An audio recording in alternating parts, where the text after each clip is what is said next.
This is the Stick and Hack Show. Conversation, discussion, debate, and golf talk from a stick, Mike Ryan, and the hack, Adam Grubb. Boys, you are up. Welcome in to the Stick and Hack Show. That's Stick, Mike Ryan over there. I'm your co-host, hack, Adam Grubb, and happy day to you. Mike, how are you? I'm perfect. Great. Always. Good. It's an exciting show this week because we have, we're coming off the heels of Dr. Chelsea Day, who was an incredible guest. Yes, it's excellent. Talking about the mental game of golf, and we're going to move into this week to a professional golfer, Patrick Sullivan, who was currently on the Korn Ferry Tour, and we met this guy. In fact, do you remember the first time that I said his name out loud?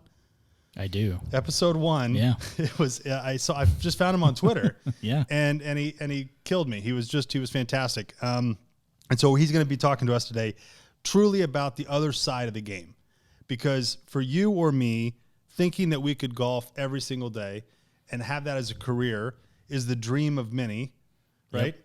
Right up until you have to play golf every single That's right. day. Yeah, right? Absolutely. And the business side of golf is probably one that most of you out there don't even realize happens.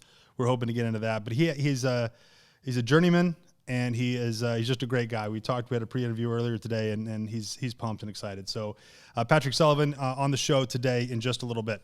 First up, though, by the way, this is the most sophisticated golf show in the free world, and if we do not adhere to those rules, then let us know. So first up is the long drive competition. There's no golf to really talk about. The golf season, the PGA season, the LPGA season, everything's pretty much done for like 2 weeks, and then they ramp up their circle around. What is it called? The wraparound season. Yep. But the world's longest drive competition happened August 30th through September 3rd. Mike, why do people love this so much? This has become like a rock star event. Long drive competition is a thing. Chicks dig the long ball, man. I guess so. So explain what the Long Drive Championship is. It's been around since the 70s, which most people probably don't even realize, but it's been around for 44 years or so. And it's kind of like poker was in the day, where you had these little pockets of people who would play poker. You had these little pockets of people who would be in a long drive competition. Now it's a major sponsored event.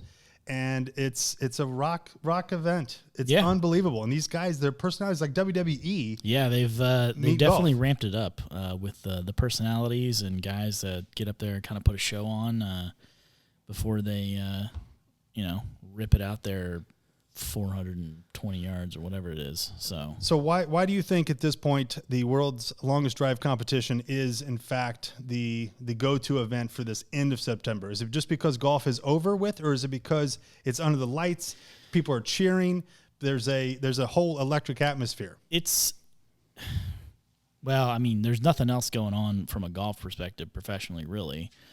So I think that's part of it. Right. It gives the Golf Channel something to talk about. Right. So Except for Tiger. Tiger and Brooks and slow play. Yeah, exactly. So I tell you too, it's 390-yard drives, which are unbelievable. I think 392, 395, probably over 400 at some point. People have won. I don't know all the stats. No, it's absolutely over. I think the winning drive this year was 426. Holy cow! Yeah. Good night, 426. Yeah, they rip it out there, man. They don't leave anything in the barrel. No, you got to check it out. So Kyle Brookshire won this year, and he was shrouded in controversy, which you wouldn't think something as simple as just hitting the ball as far as you possibly can. Yeah.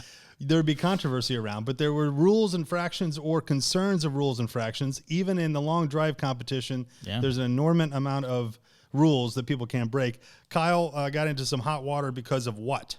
So the first thing was he had a towel that he would lay out by, and this was I think in the second or third round maybe of it, and he had a towel out there. It wasn't to get any sort of advantage, but what was brought up was that he was possibly trying to use it as an alignment aid. Right, because they have to hit it within a left and right quadrant grid, right? Yeah. And but he was like, no, that was not at all what I was trying to do. And then I think the next round he just didn't even have it out there. The only real reason he had it out there, he said, was to keep the dew off of his golf balls, which. Okay. All right. I mean, that's they're trying to squeeze every little I guess bit of distance out there. But there's a second he got in trouble for something else, didn't he? Yeah, and then after they talked about, he mentioned in an interview that he was getting some coaching from his coach in the stands during the event, which is not it's against the rules. You can't be coached. I want that job. Hit it as far as you can. Hey, just swing as hard as you possibly Honest can. to God, come out of your shoes and swing as hard as you can and try to pull your back out, and you should be good.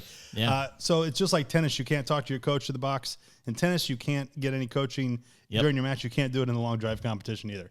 But, so here's the other kind of amazing rub to this whole thing is I read an article that in the rules for the long drive championship, they have these rules that say, here's the things you can't do, but there's no penalties. Right. There's nothing that says, like, if you do this, here's what happens. It's almost literally like, don't do this, but if you do, then Yeah, it's like having kids. Yeah. It's exactly like having kids. Don't do this, or pretty much nothing's going to happen. Exactly. But we're going to tell you, don't do that. Yep. Speaking of big balls and the number one of my favorite people, honest to God, one of my favorite people on Twitter. He only has like 1,237 followers, but every single one of them love him. We welcome in Patrick Sullivan, PGA professional. Patrick, how are you? I'm doing good. How are y'all doing? Outstanding, sir. All right, so you're in Arkansas right now, right? I am. I'm just outside Little Rock, Maumelle. Okay, so give us your first of all, how excited are you and proud are you that your career has brought you after 36 years on Earth to the Stick and Hack Show? I mean, this is really the pinnacle right here, isn't it? Right. It is. So I don't know what you're going to do after this, but this is it. All right, give us your quick thoughts on the long drive. Mike and I are talking about the long drive competition. Do you watch that? Do you find that exciting? Yeah, I actually did this year. I mean, it's stupid. Those guys are absolutely ridiculous.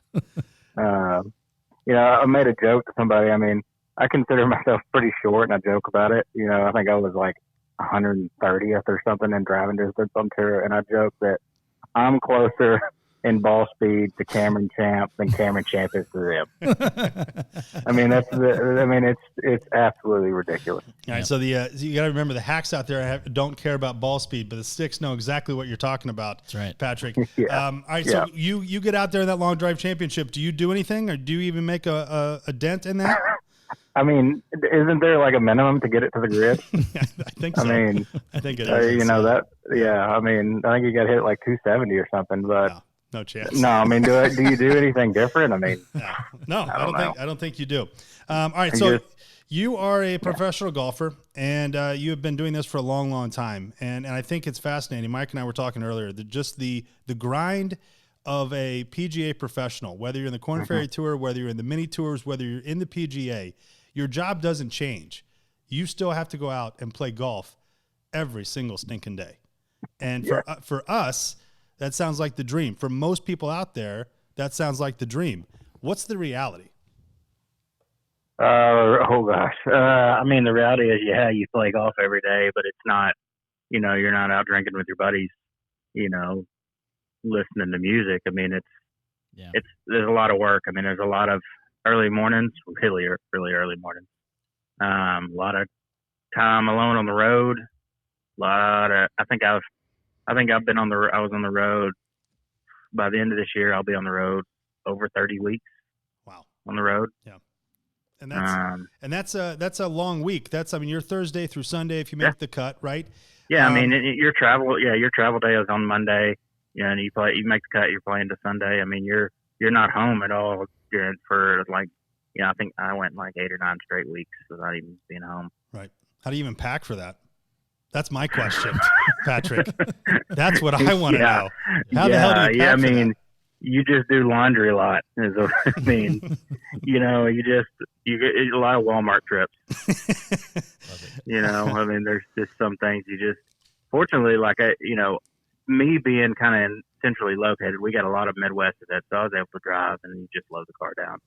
And I didn't have to fly too much for the guys on the edges that are flying every week. It's just, you just pack what you need and you just do a lot of laundry. So Patrick, like, walk us through your career briefly. Like, how long have you been playing golf, and how made this your career? Like, how long has it been? I'm pretty much, like I said, I grew up around golf. My dad always played, was a really good player. So I grew up around it and played junior golf, played golf at college here at the University of Arkansas Little Rock.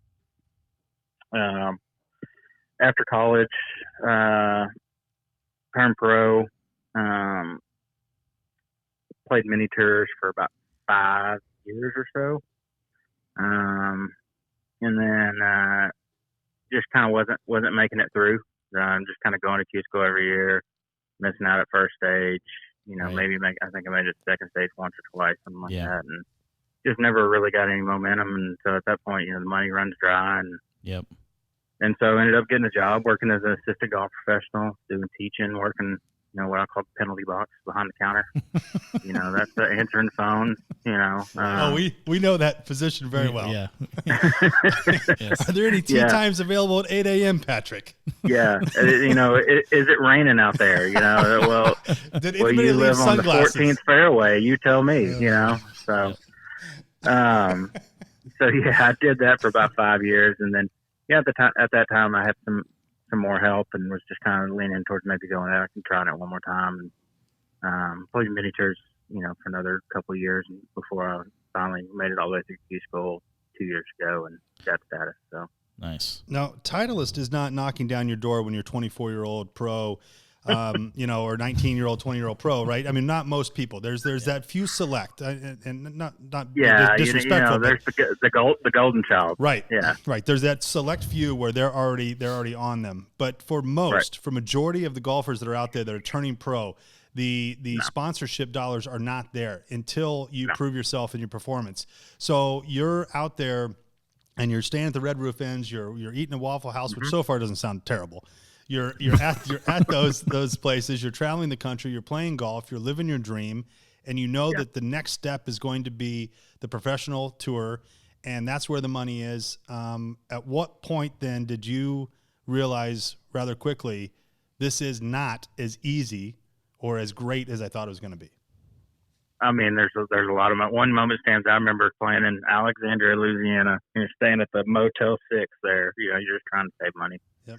And I remember I got woken up at like 4:30 something in the morning. The room next to me, the guy's beating on the door because apparently his wife's cheating on him with another guy. And they end up getting into a fight and like breaking the glass next door. It was luckily I teed off early. So, that was my wake up call. And it's just like, all right, let's go play golf now. All right. So, it's just, there's a lot of stuff like that. And it's just, in the golf stuff too, you go through patches where you don't play good and you got a lot riding on it. I mean, your whole livelihood. Well, that's it. So and you're exactly right. There. You're exactly right. Because when most amateurs, and when all amateurs play poorly, they still go home to their families. They still go to their job the next day. They'll sit in the bar for 3 hours and drink and watch the game or do whatever it is they do. They're not saying, oh, my God, I got to get on a plane or I got to get in a car. I got to drive to Lincoln, Nebraska, and then I got to go to Davenport, and then I got to end up in Fort Wayne, Indiana. And, that's not the schedule. So when you are going through that as a young man, you're probably wide-eyed. But when you get into your 30s then and you're not where you want to be, how does that affect you? It's tough. It is. And, you just, a lot of it, you just put your head down and you try to play golf, you try to block all that out. But, when you do get that old, I mean, all of a sudden your priorities change, stuff like that. And so, you feel pulled in different directions as well. And so that's, you see that with a lot of the players, the Rorys and all that, they go through patches and, but especially when you don't have all that money, and you got more people dependent on you. I mean, that gets tougher. It doesn't get any easier. Definitely. When you're young, you go out there and you're kind of ignorant to all that. And when you're older and have experienced all that, you don't, and like in my case, the last couple of years is, this may be your last chance too. Right. You're not 24 years old and thinking, I'm going to do this for 10 more years. You got your whole life ahead of you. I can have one bad year and be all right, and, I don't know how many more opportunities I'll get. We're on the phone with Patrick Sullivan, a golf professional, currently on the Korn Ferry Tour.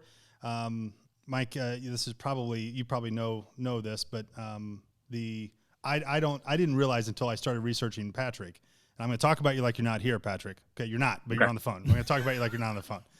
I didn't realize how many steps needed to get into a PGA event to even get your card. I didn't know what any of that meant. You always hear it at the end of the season that so and so is looking for that.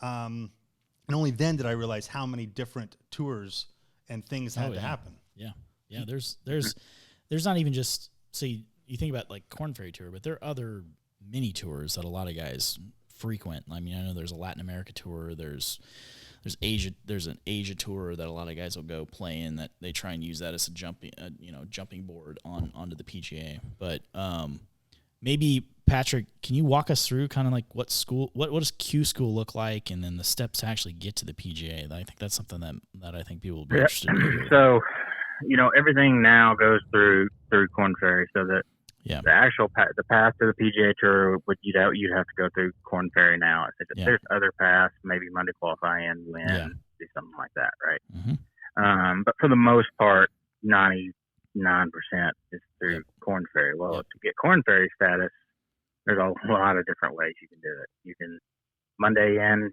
top 20 every week, and earn enough money to get status that way. You can go through one of the 3 tours in Canada, South America, or China, and finish essentially top 5 on the money list.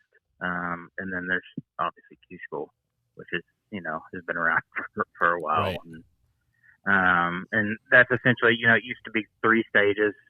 They've added another stage. Long drive competition. Is that the 4th stage of Q School? No, because there's no chance I would have had status if that was the case. Thank God.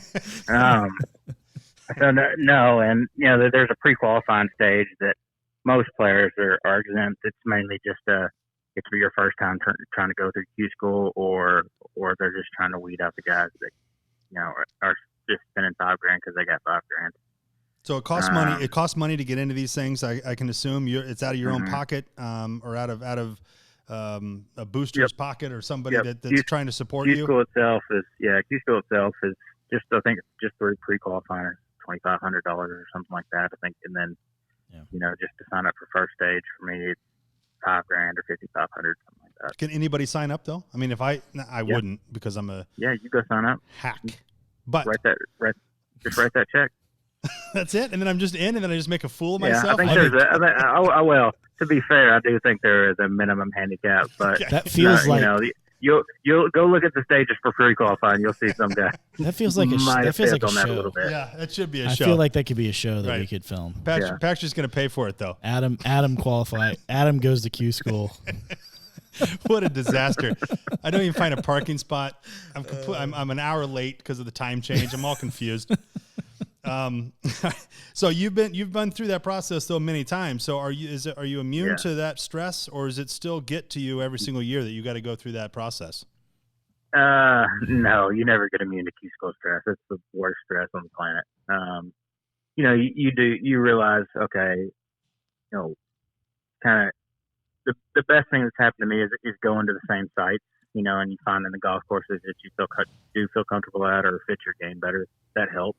Right. Yeah. But no, there's nothing, I've had certain stages where I'm like, the first couple of weeks or first couple of rounds, you're like, oh, this isn't bad. And then, the night before the last round, you're like, oh, you can't sleep.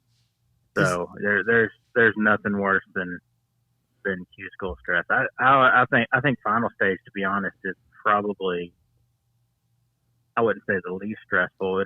I think second stage is probably the most stressful one. So it kind of puts it in perspective for those listening that are concerned about their overnight lead in a tournament for $50 or a gift card to the clubhouse. That's right. It does put it in perspective that doesn't go away, because that literally is your life. I mean, it's almost like going to bed on a Sunday night, before your job, and not knowing if you're going to have a job on Tuesday. I mean, it's literally that specific, right? Yeah, I mean, Q School is what's cruel about Q School. It's every other event we play. Yeah, you want to win, but kind of the higher up you finish, the better. And and you're like, okay, if I finish 10th or 15th, or 25th, it's okay. But Q School gives you that kind of number, because you got to finish top 20 or whatever at each stage, and it's just don't shoot worse than that. So you get a lot of guys that are 5 shots inside the number going in the last round, and they're just trying not to shoot 80, which is the worst way to be playing. You know what I mean? Instead of just trying to compete and be better, they're just trying not to shoot 80, and it's almost cruel. It just toys with your mind. It's just everything about it is just cruel. That's the way I play every weekend, Patrick. Just don't hit it right. What are you doing? Adam, don't hit it there. Adam shoots 80, and it's second best career right. round. Second best career. That's what I mean. I mean the feeling. I don't mean the score. Don't even act like you're. Yeah. I meant the feeling, not the score. Okay. The show is called Stick and Hack for a reason. Everyone's well aware of that by now. Yeah. Okay. But on this phone or on this show, you're not the stick anymore. I'm baby. not right now. I'm definitely not the stick right now. So, although Patrick, I will tell you that stick Mike Ryan shot a 66 over the weekend and beat me. I had my second best round ever in my life, and he still beat me by 14. Sorry, dude. Do you have any idea how demoralizing that is? I don't think you do, Patrick. Professional golfer. We all have our days. Hey, that's right. I hate to bring this up, but it has to be asked. I wouldn't be doing my job if I didn't. You had, because I read the article, you had a moment that every golfer dreads, which is a 5-foot birdie putt to take you to the card. Correct? Yeah, to get guaranteed start. Yeah, correct. Run me through that, and I'm not going to spoil the ending, so you give the ending. Well, I mean the ending. Do you want the lead up to it? You want the big lead up to it? I just want the ending, baby. I just want to know what the hell happened at the end. The ending is it didn't go in. But it wasn't the missed 5-footer was the issue. That was not the issue. Oh, that's right. You made a putt and it went past the hole and into the water, right? Yeah, I putted it into the water on the 14th. That's right. That's right. God. So you're right. It wasn't the birdie. Yeah. It wasn't the missed birdie putt that did it. Man. It was one of those nightmare scenarios where it's just and it was a borderline sketchy pin. I think I heard 7 or 8. I knew 7 or 8 guys that had putted into the water, and a lot of guys hit it in the water from the fairway. I remember going to drop and looking down and just seeing nothing but golf balls, and I was like, "Bet you I'm not the only one." See. And we talked about this on the last show, that there is something satisfying about watching a Rory McIlroy or Justin Thomas or somebody do something that an amateur does and go through that pressure. However, when you're talking to the person that it happens to, I'm not as excited about it. I'll be honest with you, buddy. I'm not as excited about your plight. It wasn't very exciting at the time either. No, I bet not. All right, so give us the difference between being on the PGA Tour full time and grinding it out every week on the mini tours. Is it as big as it seems, that difference? Because to a amateur golfer, even Mike, myself, it looks as if everybody on the tour are the cream of the crop, the best golfers. But you're pretty damn good too. So where is that difference? What is the difference between a JT and a Patrick Sullivan? I don't think it's not much difference at all. It's just, I mean, there's a little bit of talent level. I mean, if you're talking about Korn Ferry and PGA Tour, there's almost zero difference top to bottom. Yeah. I think, obviously those players are great, and you've got the top of the PGA Tour are the best players in the world. But the difference is not, if JT and I were going to go play at Monday practice room together, I feel like I could beat. Right. You know what I mean? I may not, but he just does it more consistently over time. Right. And he's got talent that I don't have as well. But I feel like same thing the other way. But yeah, if you played you see there's a lot of guys, that play Korn Ferry and they'll miss a cut and go finish top 10 the next week on the big tour or something. I mean, there's not much of a difference at all. Yeah. Now, if you're talking, mini tours, there's a lot of guys out there that can play. I don't think it's as strong top to bottom. because in mini tours you got a lot of guys that kind of have money that are teeing it up, and that's with power too, and they're chasing their dream. Yep. But I think the bottom is a little bit weaker. But there's not much difference at all between Corn Ferry and PGA Tour. Yeah. So Patrick, like how many times have you you've been on the Corn Ferry, you've been on these mini tours, and you got to a point where you said, I'm not doing this anymore, but then just the pull of the game and the love of the game pulls you back into it, and you end up going back out there? I mean, there was a lot that, this last year and a half, there's a lot of times that way. But I'm very competitive. I don't like giving up so easily. I pride myself like I've never withdrawn from a tournament. So I like to see things through, and so but there was a lot of times this year that you get really, really frustrated with it. Yeah. And you do question, like, do I need to be doing this anymore? Yeah. And I'm kind of at that crossroads right now. To be honest, I've had 2 good years and not played very well, and 36 years old, and it's like, okay, what's the next step look like? Right. You got to be prepared for that. I'm 36 years old. I'm not going to go around on many tours anymore. Right. So you got to ask yourself the hard questions. So you do have some milestones where you say at some point. So let's look at a 13-year-old kid right now who's out there, who's grinding away at the range. He's putting. His parents are supportive. He's got family. He comes from a golf family, belongs to a club, or the exact opposite. He's got natural talent. He's perhaps in the inner city. He doesn't have a lot of support, but he's out there hitting golf balls up against a trash can and working his game the way that they do. What do you tell them as far as being positive and helping them grow their game and become a professional player, which is just as difficult as becoming a Major League Baseball player, just as difficult as becoming an NFL, NBA. Mm-hmm. The top elite is the elite for a reason. But what do you say to those kids to say, look, this can happen. You can make a career of this, and this can be your life for a while, and you can enjoy it. Yeah, I mean, absolutely. Absolutely. I mean, you already said it very well, but the key is is number one, you have to love what you do. I mean, you have to be okay being at the golf course for 8 or 10 hours a day. Yep. If you hate that, that's going to be a miserable existence. For one. Yep. You may be good at it. My wife said I can't be at the golf course for 8 to 10 hours a day anymore. I know. But if you're, exactly. She shut that down a long time ago. Well, see, then you can't do it. That's your excuse. Right, You can blame her. I'll just host this show. That'll be fine.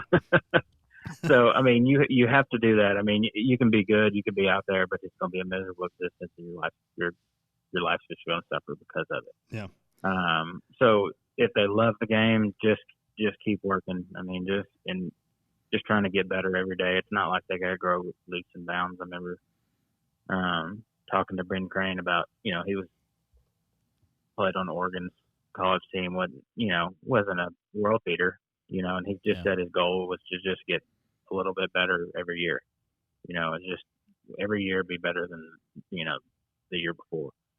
And so just keep grinding. I mean, it doesn't matter what background you come from, just take the most of the opportunities you have, and it'll work out. And you're coaching right now too, aren't you? You're coaching and teaching some kids? Yeah, I'm getting back into it. Like I said, when I took that break, I got into teaching and coaching. And so the golf swing and developing, creating programs to develop players like that is kind of always been a passion of mine. So, as maybe looking forward to the future, maybe something to, maybe do down the line is in trying to get back into that. So, I'm trying to maybe teach a little bit more on the side now that I got a little bit more downtime and kind of reconnecting with that. So I've got to ask this because I know a lot of people that were elite athletes in high school. They were the star quarterback, or they were one of the top tennis pros in or tennis players in their area, and then they went through college, and then they just said, I'm done. Like I'm out. I'm burnt out, and they never pick it up again. Do you find that to be a sadness in sports in that we're starting our kids so young and they're going through this whole process, and then they just say, forget it. They shut it down, and they're not able to go back out there and do that because of their upbringing? Or do you understand that? Do you understand that feeling of just being, I'm over this. I can't do this anymore? No, I mean, to me, I never see myself not being around golf or having it in my life. I love the game, and, you know, I just don't see that. That's not to say I have friends that have played professionally and done it, and as soon as they were done, they were out, you know, never touched the golf club again. Yep. You know, and they do get burned out. And I think a lot of it is just kind of how you were drawn to the game. You know, I grew up loving it. That's why I was drawn to it. You know, there's others that, you know, maybe their parents pushed them into it, and they got good at it, and they enjoyed that part of it, but they didn't just enjoy the being out there in the golf part of it. You know, you take all the competitive parts away, and they really don't get anything out of it. Well, I'll tell you, I mean, that's what you're saying is resonates with us from a stick and hack perspective. Our goal is to bring the entertainment and the enjoyment of the game, no matter what you are, no matter how you play. If you're a professional, if you're an amateur, if you shoot 125 every time you go out, or if you are just your local club champion, like Mike Ryan, my partner here is club champion. Here we go. No, so Patrick, when you're sitting in the room with the club champion, you have to. It is part of the club etiquette to announce it. You know that, right? You have to call him Mr. Club Champion? I absolutely do. MCC, we call he him for does. short. No one else does. He's the only one. He's the only one. The only one who does it. I require that of. But that's what we're trying to do. We're trying to bring the enjoyment and the entertainment of the game to all people. So, you know, stick and hack is not necessarily a score. It's more of a mentality. It's more of a lifestyle and how you approach the game. I would call Brooks Koepka kind of a hack. You know, I mean, he's an incredible player, but the way he approaches the game is much different than a Bryson DeChambeau, who is a stick. Mm-hmm. Right, he has that stick mentality, and Brooks has more of a hack mentality. He's like, I don't practice, I don't really play. You know, I play when I'm on TV, and that's about it. Now, some of that's bravado, some of that's Brooks being Brooksy, but it's still that kind of mentality. Would you say you resonate more with the stick or the hack with your approach to the game? Probably more with the hack. Yeah, that a baby. I knew it. You know, I knew it.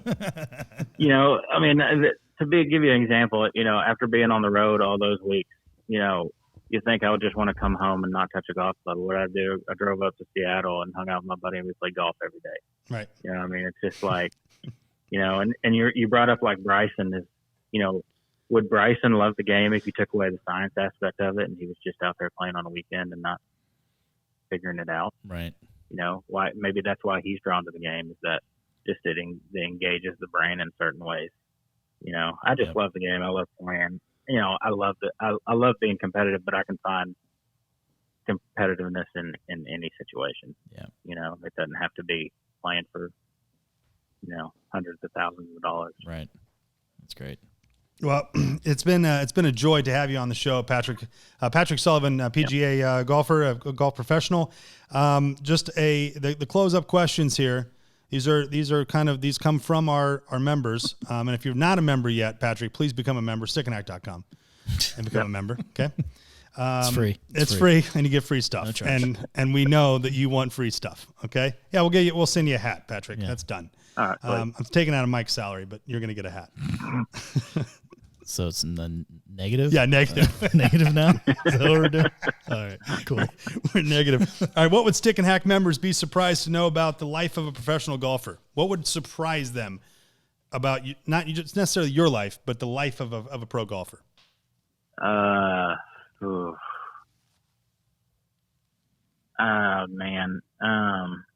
Probably just the number of days we spend away from home, like literally, like in a row. You know, they see, you know, especially 90% of the PGA Tour players that can fly on their private jet, you know, and be home Monday and Tuesday or whatever. That ain't happening on Korn Ferry for the most part. So I think just the time, you know, away from being at your own, sleeping in your own bed. Right. After golf, what do you do?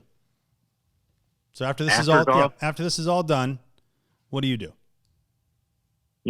Just come home, maybe come back home, and I think I would like to start a development program eventually here in Little Rock. I think we got a lot of juniors and talent here that could use that, and I think there's a need for that, and I think there's an opportunity there.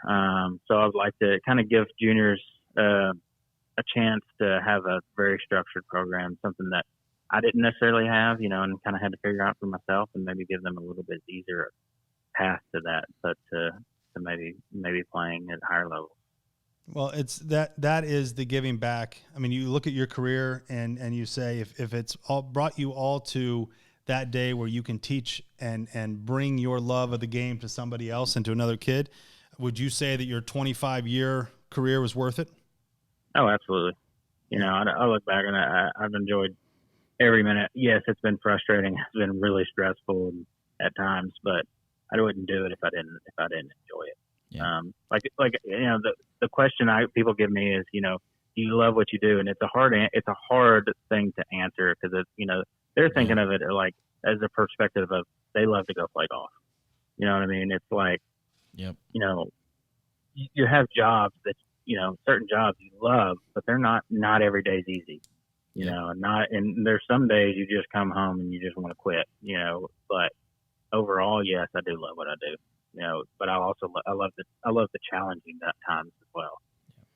Do you know what my favorite thing about you want? Do you want to know what the favorite thing about you is from me?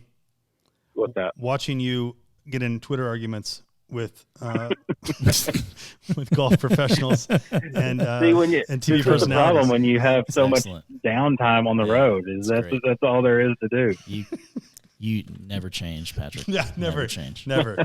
You come at those guys with a vengeance. Okay, don't let them back you down into a corner. That's right. All right. You let them know what's up. I appreciate that. There's somebody listening right now that thinks just the opposite. Well, then they can turn the channel. Yeah. Peter Kessler's one of them, I'm sure. Well, look, if Peter Kessler's listening to this, then we got bigger problems. I'll tell you right now, baby. All right, so follow him at Sullivan Golf on Twitter, and also find him on Instagram. He is Patrick Sullivan, PGA golf professional. A joy and an honor to talk to you. We appreciate you making time for us here on the Stick and Hack Show. Absolutely. Thanks for having me, guys. Great. All right, good luck the rest of the season. All right, buddy? Thanks, Patrick. Thank Keep you. it up, man. All right, see you later. Thanks. All right, it's Patrick Sullivan on the Stick and Hack program. That was cool. Yeah, it was awesome. It's good. That's dude. great. He's a good dude. Yeah, I like him. He has that mentality that we like, which is like, hey, I'm going to do my best, and at the end, it's what it is. Yeah. I'm going to be competitive. I'm going to do all these things, but at the end of the day, it's either going to work or it isn't. Yeah. And then I'll go teach some kids how to play golf. I just thought of something, and we'll have to get him on again at some point to ask him this. Let me call him back. Like how much he's an Arkansas boy, right? So we need to find out if he's buddies with JD. Oh yeah. You know what? There's two things I missed. I should have asked him to golf with us too. Ooh, I screwed that up. Well, that's fine. We'll get them. We can fix that. That's Kessler, him, and the two of us. Maybe JD. We'll get him in there too. Yeah, that would have been a nice. That would have been a nice one. Get two Arkansas boys to tag team Kessler. All right, we move into the clubhouse here. It's the hack question. Let's go quick because we're running late here. But we wanted to give Patrick his due because it was a fantastic conversation. Music on the golf course. Yeah. Good or bad? Your thoughts on music on the golf course? I love it personally. I honestly feel like with the advent of Bluetooth speakers and technology, and guys can go out there and have some music playing while they're out there on the course and enjoy themselves. I think that's something that golf courses need to embrace. For the most part, I don't ever see any people giving much flack around it. I try and have some music playing when I'm out on the golf course as much as possible if I can. But personally, I like it. I think it kind of brings it takes some of the like formality out of golf and makes it a little bit more approachable for people. Well, that's what they're the Waste Management Open in Phoenix and Scottsdale. The TPC course there, it's a stadium. So 16, I believe, the stadium course or stadium hole there, 16. It's just filled with people. And I know that Bubba Watson and others, they are actually they're trying to amp the crowd up to make noise during their swings. Yeah. It makes them, it gives them something, and I think it's more for the fans. Yeah. Than it is for the golfer. But I think there is that excitement that builds. Every other sport has that throughout, that constant thing. More excitement in golf would be fine with me. I don't have any problem with music. In fact, the only problem I've ever had with music is when somebody I was playing with said, "What are your thoughts on Bette Midler?" right before they played music. And I said, well, we're obviously done. We're not going to finish this round. I said, I'm done. Right. I'm done with you Yeah. if you're playing Bette Midler all day. I said, absolutely not, Tom. Oh, my God. I'm out of here. Okay? Turn the Bluetooth down. No, music doesn't bother me. In fact, it kind of keeps me mentally just away from whatever crap is going on in the middle of the round, which is you want something to enjoy. And when you're with your friends and it's just a Tuesday afternoon, what does it matter? Yeah, right. For sure. We're not on the Corn Ferry Tour. We're not on the PGA Tour. What does it matter? That's right. Right. So you have no problem with it. No, not at all. All right. And last question then comes in from Facebook here. We had the question was Lindsay Johnson. She said the "if I had" syndrome. So she said her husband comes in after a round and specifically will go through. I shot an 85, but I would have shot a 78 had I not hit it out of bounds 3 times. For sure. Everybody does that. Most of us do that. Why is that? Why do golfers come back and say, I could have done this had I not this, right? Even Patrick said it earlier. Yeah. He missed it, even though making that birdie putt would have sealed his deal for his card. Yeah. He was blaming what happened on 14. Yeah. I think it's especially with golf, since it's an individual sport and the only person you're really relying on is yourself. It's one of those things that you're always looking back on, like what could I have done better to shoot a better round, and regardless of how well you play, you're still going to do it. And I do the same thing. Right. Like last week, I shot the best round I've ever shot at my home course. And I still was out there going, oh, man, if I'd have made that, I had like 3 putts. If I'd have made those putts, it'd have been amazing. Course record. Yeah, it's one of that's people one are of the taking you out on their shoulders. It's one of the beautiful things about golf is that you always feel like there's room for improvement, and you're never satisfied. And I think that's what keeps people coming back. So you don't think it's a defensive move? You more likely think that it's just I could have done better, and thinking of what it is. So it's not a syndrome. It's not a disease. I don't think it's so. not egotistical. No. It's just what people do after the round. They say, "My God, I could have done that." Yep. Right. I believe that. All right, Mike, good show. Thank you very much. And thanks you to Patrick Sullivan, professional PGA professional golfer, calling in from Arkansas. We hope to have him on the program again, because he has that stick and hack mentality that we love so much.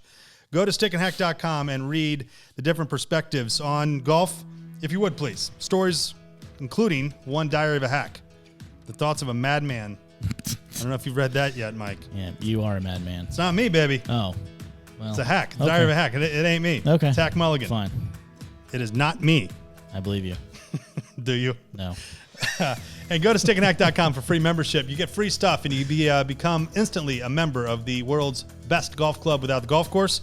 Follow us on social and see why we're quickly becoming the golf obsession for the golf obsessed. Stickandhack.com and @stickandhack. Mike, have a great week. You too, man. Talk to you later, guys. Peace out, guys. The Stick and Hack Show is now over. Subscribe, rate, comment, and tell your friends. You are now free to go about your day.